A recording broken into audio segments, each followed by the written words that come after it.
Since we are behind time, thank you very much for the introduction, Laura. So with that, why don't we jump straight into our first segment. So the title of this segment, as Laura had mentioned, is State Business Emergency Operations Center, Collaborating for Effective Emergency Response. So I am going to echo can I have a clone statements of each of the emergency management directors in yesterday's session. It's a privilege to introduce our moderator, Persia Payne-Hurley, Private Sector Manager and BEOC Coordinator for North Carolina Emergency Management. With that, over to you, Persia. Hey, good afternoon, everybody. I hope you can hear me fine. Thanks so much for jumping in here. Again, I have the pleasure of kicking off one of the main events before the main event during the day's breakout sessions. I know there's some good ones and we're working on the other tracks, but we've got cupcakes, which is the means of commerce at the North Carolina BEOC. So I wanted to toss that out as incentive for you to stick around. This is the State Private Sector and BEOC panel coordinating for effective emergency response. These folks are the link to joint collaborations and operations at the state level. Private sector managers, coordinators, liaisons, whatever you call them. We are here managing the chaos. So I want you to please meet three of my colleagues who shared a passion of partnership with the private sector with me. First of all, Molly Daugherty. Molly, are you here? Molly has a very unique program. If North Carolina's program is called traditional, or I like to say old school because that's way cooler, then Pennsylvania's program is new school. And the Endeavor program is something that everyone should learn about. The second person on our panel is Abby Browning. And Abby has probably earned more combat patches in the last 12 or 13 months than most folks because of the marathon, back-to-back wildfires in California, of course, with the backdrop of the pandemic, which we've all been working with. And finally, Randy Vivian, who I look at him as the gentleman behind the curtain coming to us from the great state of Texas. This is probably the baby program of the bunch, but he's quickly getting his legs. So I don't see Randy on yet, so I will try to reach out to him, but go ahead with the rest of your panelists. Thanks. So I want to go we'll go to Molly first and then to Abby. Molly, when you introduce yourself, talk about your program a little bit. Tell us, something special about you. All right. So my name is Molly Daugherty. I'm Director for External Affairs here at Pennsylvania Emergency Management. And the Private Sector Integration Program falls within currently our Emergency Support Function 15, which is External Affairs. For a long time, External Affairs was really just our Public Information Officer and our Communications Director communicating to citizens of Pennsylvania. When we started to look at how do we really integrate private sector, that's more than just sending out email. Just because we said something doesn't mean we communicated it. And we have as much to learn from industry as industry does from government and emergency management. So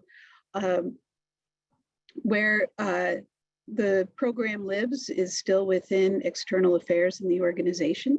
But as we've matured and developed and strengthened our relationships with private sector, we're looking at ways that how does private sector help us make operational decisions during an activation, and what are things that we need to know from different parts of industry that we can't get in any other way other than being able to have a trusted relationship.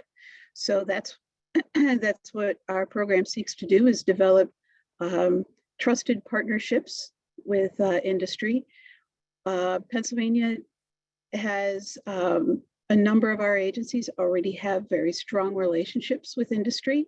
So what we do is seek to connect all of those different agencies and industries into really a cross-sector coordination. Something personal about me, perhaps. I play the banjo. I didn't know that about you, Molly. So we'll Yeah. have to try to marry that up with my jazz piano. That's Thank you for exactly right. that. That's right. And let's go to Abby. Good morning, everyone. It is still 10:15 in the morning here in California. So good afternoon to you time travelers that are already in the afternoon of the day. My role at the California Governor's Office of Emergency Services is I am the Chief of the Office of Private Sector NGO Coordination. We do have an Office of External Affairs, and so my office is more like external affairs on steroids. I maintain relationships. I make sure that everyone's playing nice in the sandbox together. We all have the exact same goal as for the health and welfare of the Californians that are being affected by the disaster. And so I just have to make sure that as we all get very tired and we all get very tense, that things keep on the down low.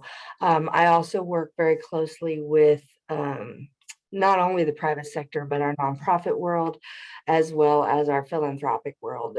One of the beautiful things about California is there is a lot of generosity that goes around within our state, because everyone in our state knows that in a moment's notice they could be hit with a disaster, be it an earthquake.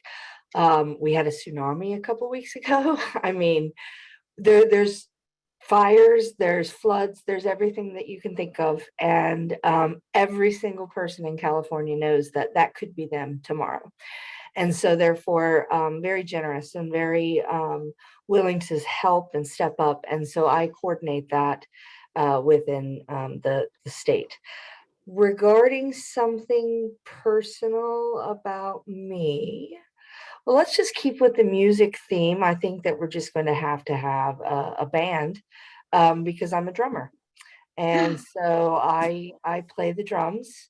I also play the piano. I think that Persia might be a slight bit better than I am. But I'm more than happy to keep rhythm on those drums. And so we're going to have ourselves a band. So. Awesome, awesome. No, I think we will be getting the band together. I'm going to try again to see if Randy has joined us. Randy, are you I here? am here.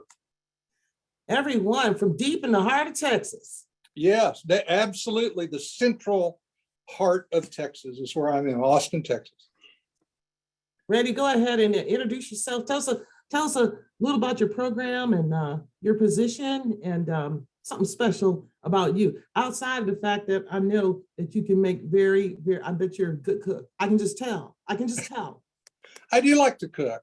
I do. I like to grill. That's my specialty, is the barbecue pit. But I need to warn you too, Randy, that this is like pulling back the curtain for a lot of us, because we wanted Texas to be, everyone wants to engage in Texas, and we're so glad that you're there. So we're pulling back the curtain and really examining you right now. So make you real uncomfortable.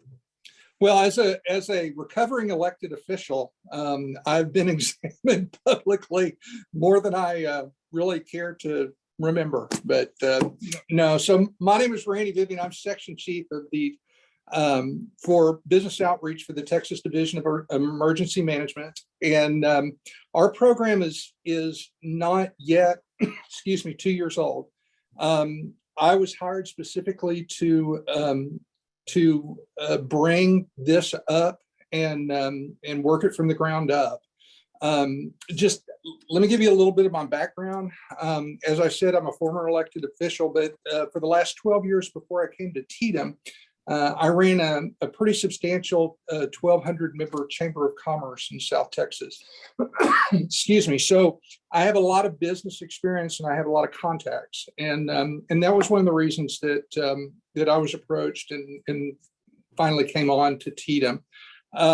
So what we do is we work with the private sector during both blue skies and during obviously the disasters to help folks that have been affected by the event During Blue Skies, we'll work with them to get prepared for the event and make sure that they have everything they need in working forward.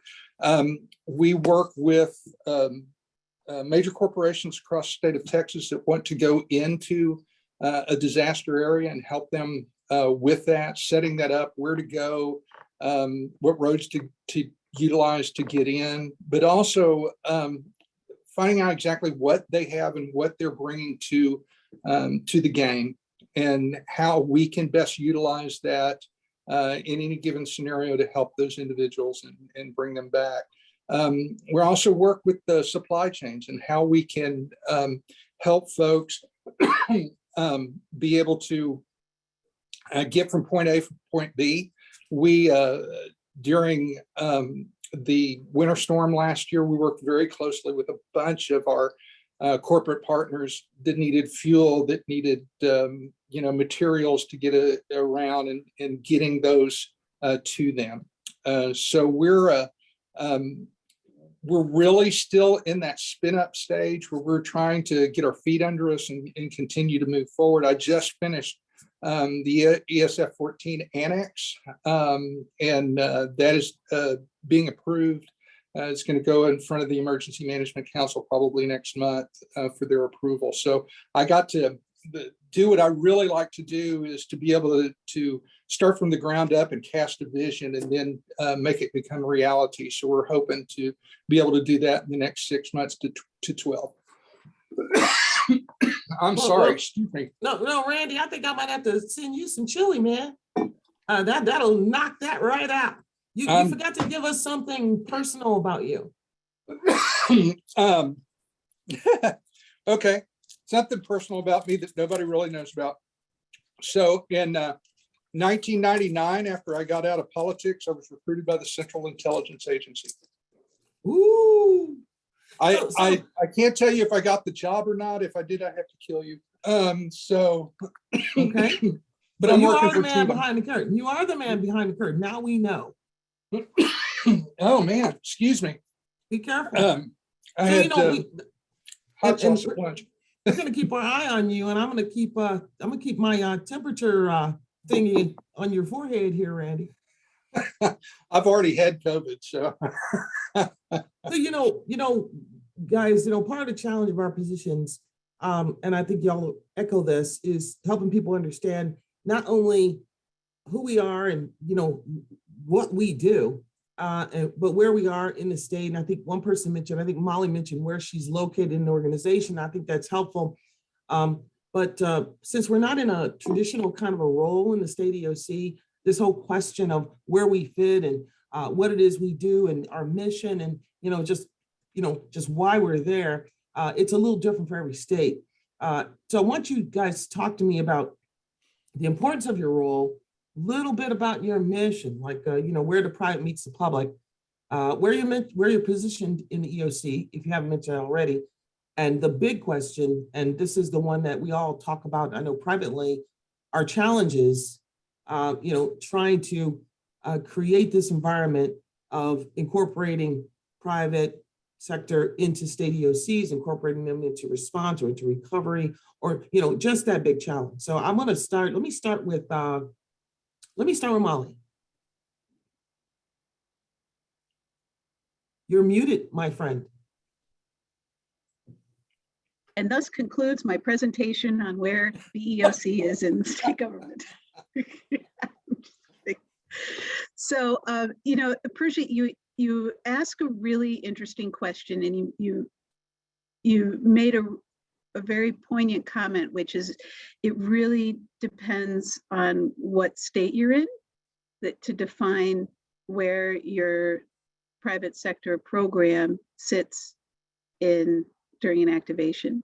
And the reason for that is that, at least from Pennsylvania's perspective, how each state manages all phases of emergency management, whether it's protect and prepare or respond, recover, and mitigate, how each state manages that and the agencies that have certain authorities differ. So if you have 50 different states and a handful of territories, you're going to have 100 different ways that agencies kind of what authorities they have. So in Pennsylvania, we are a home rule state. And what that means is we take very seriously all events begin and end at the local level. And we take that to heart to the point of it being written in our Constitution. So Pennsylvania Emergency Management does not have the authority to control how a local municipality will manage an event. Our role is to be able to support and provide resources, whether that's financial, human, things, generators, and whether we have resources within state agencies to be able to help the local communities. We don't do that unless we've been asked. So in our emergency operations center, we actually don't call it an emergency operations center anymore. We call it the Commonwealth Response Coordination Center. And the reason for that is we don't respond per se. We don't necessarily go out with the hoses, and we try to avoid the 200-mile screwdriver. What we do is pull together the resources, whether it's planning, it could be food, fuel, any number of items. It could be chainsaw teams. It could be financial. Any one of those resources that we support to the local community. So where the private sector lives is very much driven by what Pennsylvania Emergency Management has authority to do, and where we're the best fit to be able to do the most good, both for the communities as well as a number of our agencies that already have relationships with a number of these industries. So within our Response and Coordination Center, we have agencies will, during an activation, will either come into the CRCC or they'll log in to the CRCC, which is something we never said before the pandemic, but we certainly do now. And they're categorized, agencies are categorized into different areas. So it might be resource support. It might be incident support. It might be admin and financial support. So you can kind of get where I'm going with all the support. If our private sector program was heavily engaged in procurement and identifying resources and purchasing them and distributing them, we might have a chair in the logistics area. We don't. And it's because we can coordinate. If there's resources that we're not able to get, we can try to coordinate that with private sector partners, but I can't enter into any contractual agreements, and I can't solicit. So my role is a true coordination role. And where that puts me is in the incident command, or if you're an ICS junkie, it puts me reporting to the senior state official, or also our director for the agency. And that's because our director of the agency also answers to his boss, which would be the governor. So having the private sector program being able to report what they're getting from industry during an event, being able to share that with our situation unit, our planning unit, and then also our executive leadership, kind of puts our private sector program in a place where we're able to touch different parts of the agency without being put into one area and where the message can get lost. So that's where we are. No, I get what you're saying, Molly. I always say that our BEOC is, although virtual and physical, it's kind of like Game of Thrones. You know, we're nowhere and everywhere. You know, in across all the agencies. So let's go to Abby and let her chime in on that. I think you heard my question, Abby, and in particular, I also want you to bounce back to us on the challenges. Sure. Happy to do it. As you all know, I'm California, and so we like to be different, and we like to stand out. And we're no different when it comes to our private sector program. My role is high-level official. I'm an appointed official by the governor, and so therefore, I report to our director, Mark Ghilarducci, but ultimately the buck stops with Governor Newsom. And so that's how I am able to cut through a lot of things, through a lot of different departments within Cal OES, but also within the rest of the state government. If anything, the pandemic has taught us we need to work together very closely because you can't afford to be in a silo when we're all dealing with the same issues. And so my role is unique in the respect that I can cut across the different agencies. Also, because I am a high-level official, I am able to do that with our counties as well. We have 58 counties, and I work very closely with all of them. Not all of them have private sector folks, and so we will try our best to support them in that endeavor. I mean, if you look at Los Angeles County, there is no private sector person in Los Angeles County, but there's 10 million people in Los Angeles County. And but there is a private sector group within Los Angeles City. And so there's lots of things that I work with, because as all of you know, when it comes to the private sector, nonprofits, philanthropy, they don't see state borders or county lines like we do. And so I will help the best that I can to facilitate that. Having said that, in the ICS structure, our BOC does sit within the command structure. It is a liaison position, very similar to how external affairs or crisis communications is. We work, we sit on all of the task forces. I personally sit in the Unified Coordination Group, which is made up of the governor's cabinet and the leaders of CAL FIRE, CHP, California Highway Patrol, etc. I do not sit at the table. I'm not that important, but I sit around the table. I listen, and I'm able to chime in with different concerns of the private sector and also things that the private sector can offer to be a part of. I think the biggest challenge, at least I can only speak for California and what we're experiencing, is we have a lot of amazing resources within California, technology-wise, advancement-wise. There's a lot of innovation happening. Silicon Valley, you got the biotech. I mean, there's just a lot of things and a lot of smart people, and they go really, really fast. And with the government, I believe someone said it before, we go slow.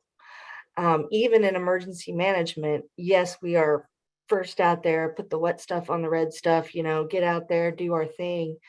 But we're not very quick to change over how we do those things. And I think it's a bit of a detriment because the disasters are getting worse.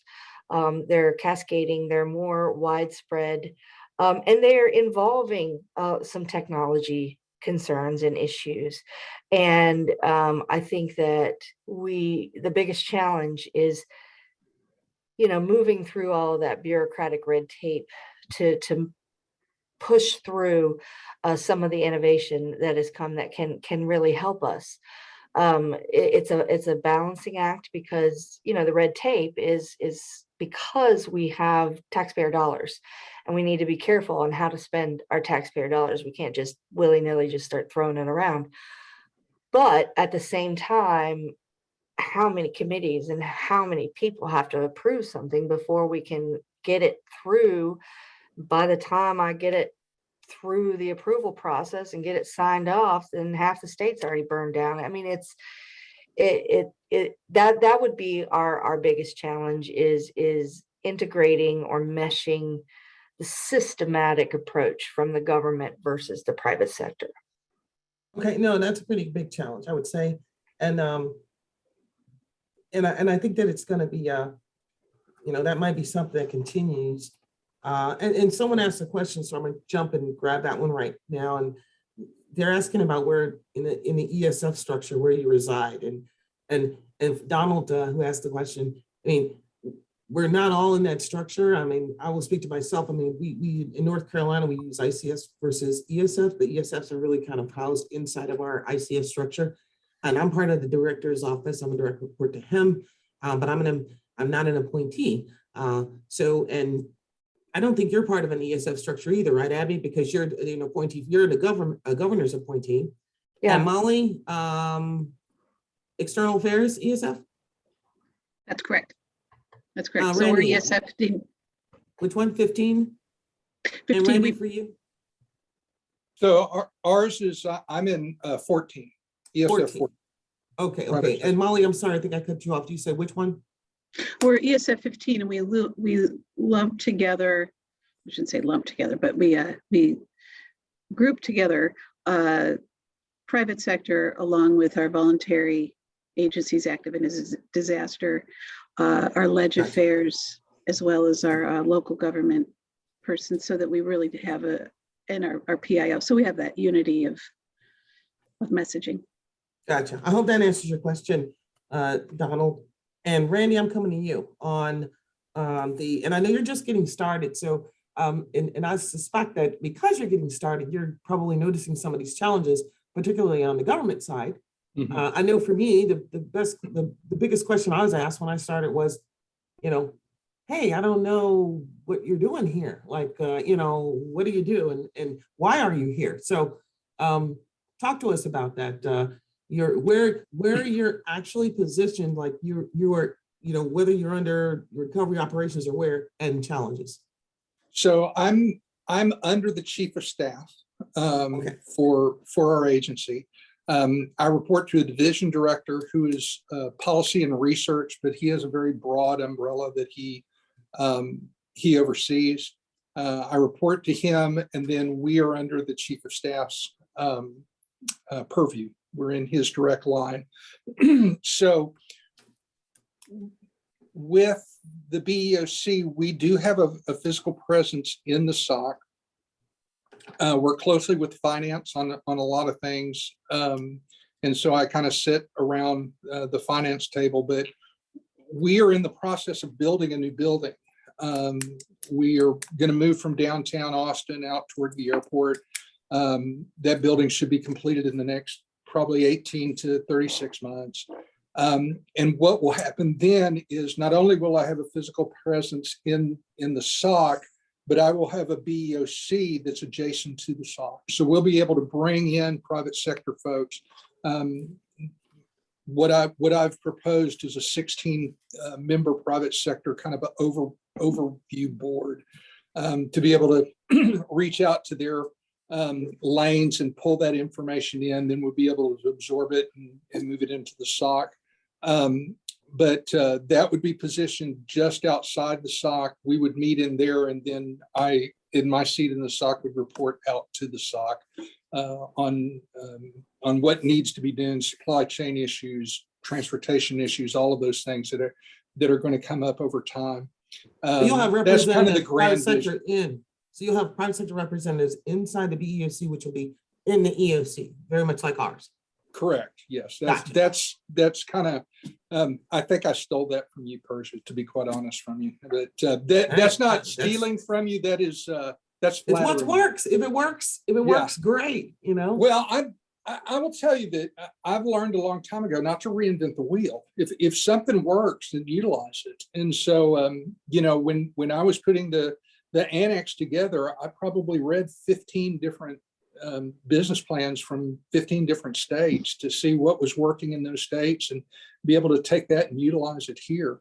The story I'll get to challenges, and the story that I can probably give you to that really opened, I think, the eyes of our leadership on what this position can really do happened about a year ago. I was not even at the office. I was at home, and I got a phone call at 4:30 on a Friday afternoon, and the SOC manager said, "Randy, I need to get a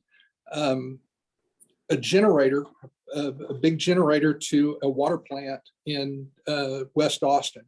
And he said, we need to find somebody within a certain company, and I need that done now. And I said, okay, give me 10 minutes. And he said, do you have a contact? And I said, yeah, I got a contact. So I picked up the phone, I made a phone call, made the contact, put those two together, and we were able to get that product where it needed to be within 6 hours. So it was really funny, because the next day, or the next Monday, I came into the SOC, and I was walking through, and the gentleman that called me pulled me aside, and he said, how did you do that on a Friday afternoon? And I said, and I just said, it's relationships.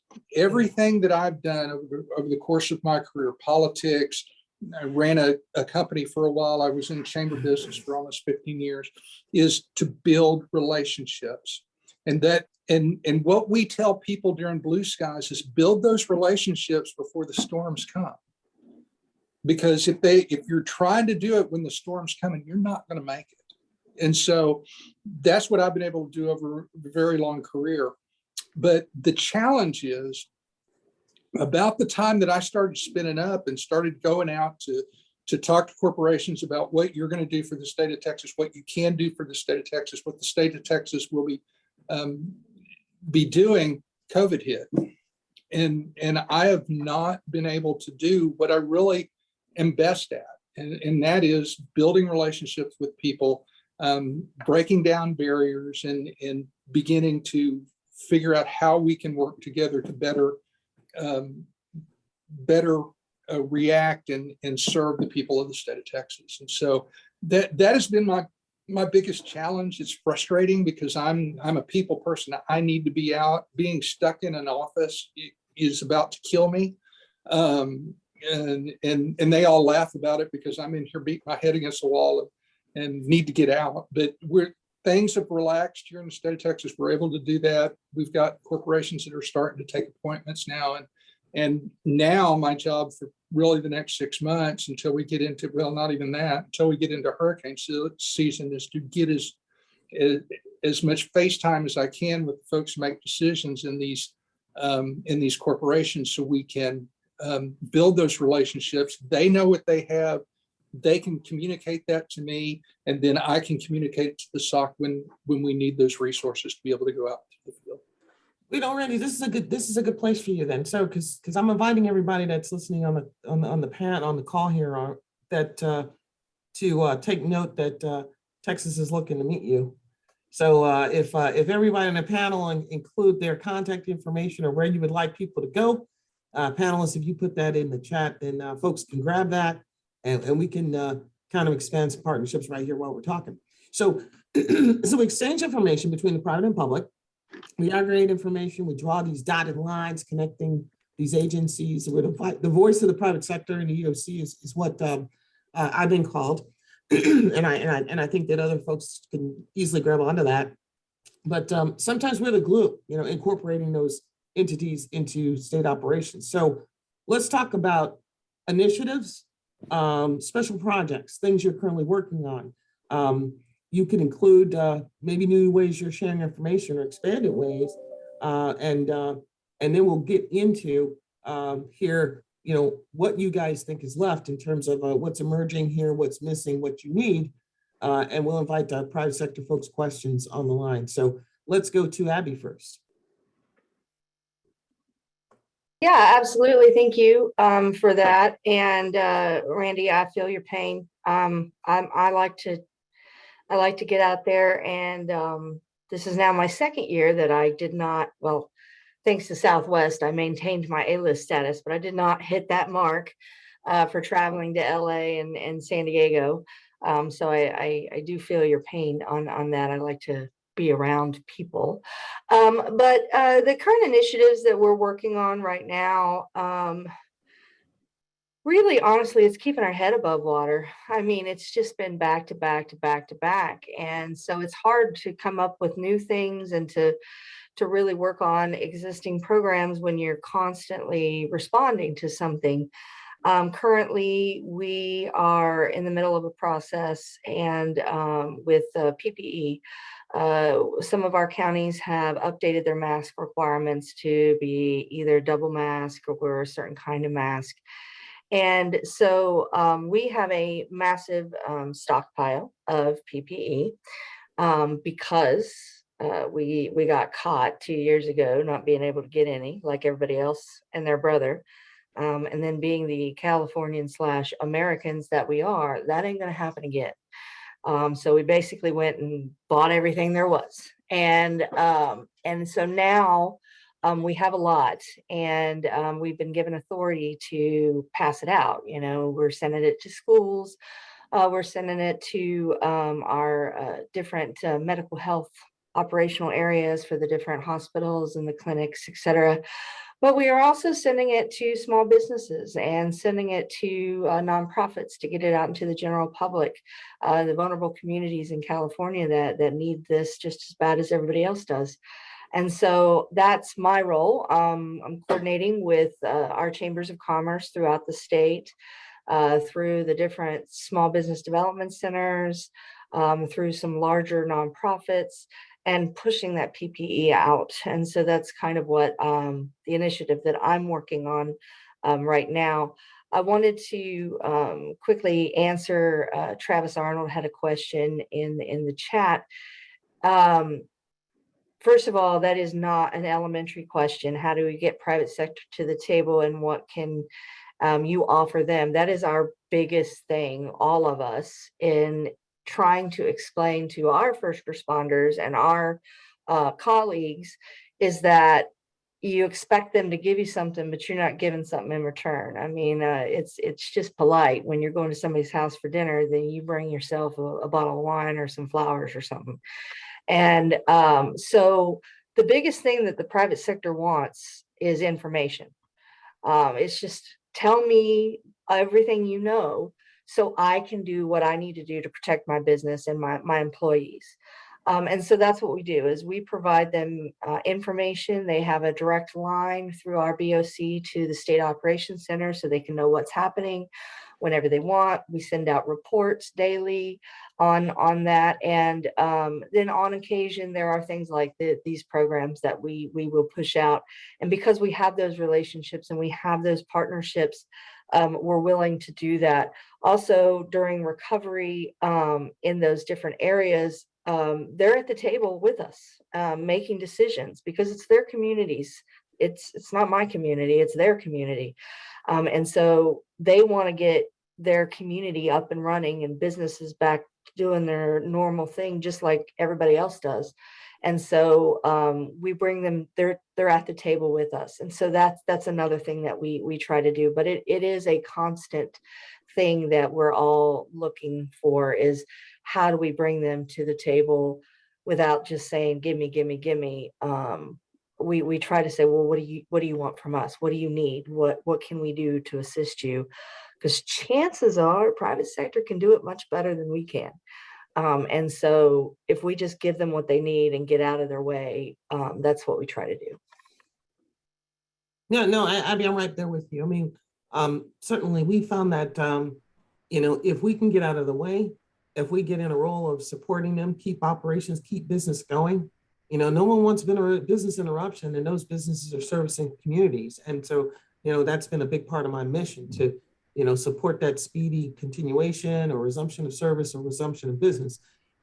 Someone had just asked a question about critical infrastructure, and I guess, and I think my colleagues might agree, the critical infrastructure group, it's interesting because in the past, states have had this separate group called critical infrastructure. And I think that's why there's a little confusion. And the reason why I call it confusion is because our critical infrastructure folks are BEOC folks. It's this mix of both. And so folks think of it as a separate thing, but I know in my state, we have an infrastructure section, sure. But when it, when it comes to partnerships, we're the kings and queens of that. So we're always in touch with critical infrastructure. I am. We're always talking to them. And certainly they're deeply involved in the BEOC. And I think y'all would agree that, if you don't have them already, you plan to. So final questions, and we're going to ask folks to stick with us for a bit while we finalize whatever we got going on behind the curtain back there, not Randy's curtain, but a separate curtain. And that is, what is missing, folks? What do y'all think? In this, still emerging area, I call it a still emerging area because although technically it started around 2005, states are really still getting on board with it. Private sector are still finding their ways to connect with states and get into that information sharing partnership and other partnerships and joint coordination. I know that's what we do, a lot of joint operation. What's missing? What do you need? What will give the biggest boost to your program or what you're trying to do or your mission? And also just to, I want to give the folks that are on with us a chance to grab your contact information that you're putting in the chat. So Molly, talk to me about what you need or what you think our area needs, that's going to push us far forward or the furthest forward, with the private-public relationships and joint operations or joint response. I think there's two things, and it's really specific to Pennsylvania, but I think it translates to other areas as well. The first one is in the area of recovery and alignment with when federal government is involved, when state government is involved, and then local long-term recovery efforts are involved. And Pennsylvania has, in terms of activations of our response center, we activate dozens of times throughout the year. We rarely have a statewide event that escalates to enough damage for individual assistance from FEMA. And individual assistance is just that. It's all of the resources and funding and programs that are available to individuals and families to repair their homes and their livelihoods. And the challenge we run into with most recently IDA is that it was the first federal declaration for individual assistance that we've had in over 10 years. And so that muscle has atrophied. And when we have kind of coordination and planning meetings with federal government in terms of those recovery support functions in that long-term recovery of both community development and economic development areas, it's very unclear what state private sector integration programs is to do. And it's also unclear what local private sector integration folks are supposed to do. And it's because traditionally those programs are better suited with the long-term planning that and folks that look for mitigation programs. So I think that's a challenge in really better understanding when there's a multi-jurisdictional event. How do we coordinate all of that? I think the other thing is, and this is as we're starting to grow kind of the capabilities of our program, working with industry to better understand how they can report situational information to us that can be used in a response environment. So, North Carolina and Texas, you have a model where you can look at partners that might represent an industry. We don't have that model, and so being able to, I notice Sid from Erie Insurance chimed in. He's a tremendous partner, and he doesn't represent insurance, but being able to work with Sid to know so that he knows, depending on the kind of event that's going to happen, what information do they have that would be really helpful for emergency management to know. And I think that's that's the second thing that I'd be really interested in developing when we talk about that two-way sharing of information that all private sector programs talk about, is how do we maintain, how do we structure and maintain that actual two-way information so that industry knows what to share and then emergency management knows how to use it. So structuring two-way information, gotcha. And I wanna, and Randy, I'm coming to you next really quickly. I wanna squeeze those out, the things you need. So structure to two-way information. I'm just making notes. Go ahead, Randy. And what do you think we need? I know you're really new, Randy, but what do you think you would need? Right now, I need time. You know, there's not enough time in the day. And Abby and I kind of fall into the same category because our state is so huge. You know, and although, you know, Abby's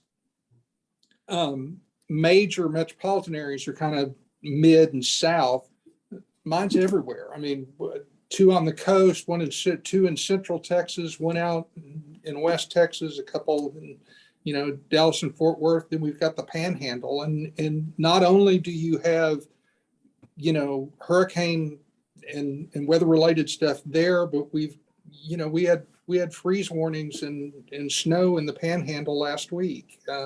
We've got fires out in West Texas. We had a fire just outside of Austin last week that burned quite a bit. And so it is, you know, it's a huge state. There's a lot to cover. There's a lot of things. We've got a lot of, just like, you know, California, we've got a lot of Fortune 500 companies here that want to help and want to bring their, for lack of a better term, toys to the table. But it's, you know, probably my biggest thing right now is time, being able to sit down with these folks and build those relationships and find out what toys they have so that we can get them into the situation, be able to bring that resource in. There's resources that we haven't tapped just because. Right. And I know you're still working on it, and not to mention we're all busy, right? We're all doing pandemic, we're all doing other events, and we're all key, and we have to keep planning. And Abby, I want to give you a chance, ma'am, while we're being locked down here on time. What do you need? What you need? I don't need anything. You know, the challenges that were mentioned by Randy and Molly, absolutely. There's challenges everywhere you turn around. But I tell you, my biggest challenge, and it's kind of a random thing, but it might be a normal thing, is that first responders, emergency service workers, all of those military folks, they're in their own world, their own little category. Whereas private sector folks, corporate relations, faith-based, volunteers, they're in a different category, different world. And so integrating those is difficult. And when you're talking about individual personalities, you know, I could bring you the CEO of one of the biggest companies in the world, and I've got people that will not give them the time of day because they are not an emergency manager, or they are not a firefighter, or they're not a police officer. It's a mutual understanding of the roles in the world that they come from. And it's just, you know, and to be quite frank and honest, I'm a woman that is not an emergency manager, first responder, and coming in and telling these guys what to do and where to go, it's not the easiest thing in the world. And so it's that kind of just breaking down preconceived notions to make it more of an integrated response would have to be a challenge that I face. But like I said, I also face the ones that Molly and Randy and you do as well. Hey, you guys, thank you. We are up against the wall. I want to thank y'all. A great discussion. Thanks, Randy. Thanks, Molly. Thanks, Abby. If you are trying to contact any of these states to become part of their private sector programs or the EOCs, you can list your contact information in the chat, and I'm going to ask our panelists to list theirs as well. And if you are another state counterpart on the line, please, and you're doing private sector or you're trying to kick it up in your state, would you enter that in the chat so that the folks online that are private sector can connect with you? And thank you for your time, y'all. It's always good to talk to the state, my state counterparts. Hey, Persia, echoing Persia, Abby, Molly, Randy, what a great session. You know, there's a lot of information here that was shared that would fall under the heading of best practices. With that said, this is obviously a more in-depth conversation than we have for time today, and one we should put in a parking lot and bring up again here in the near future.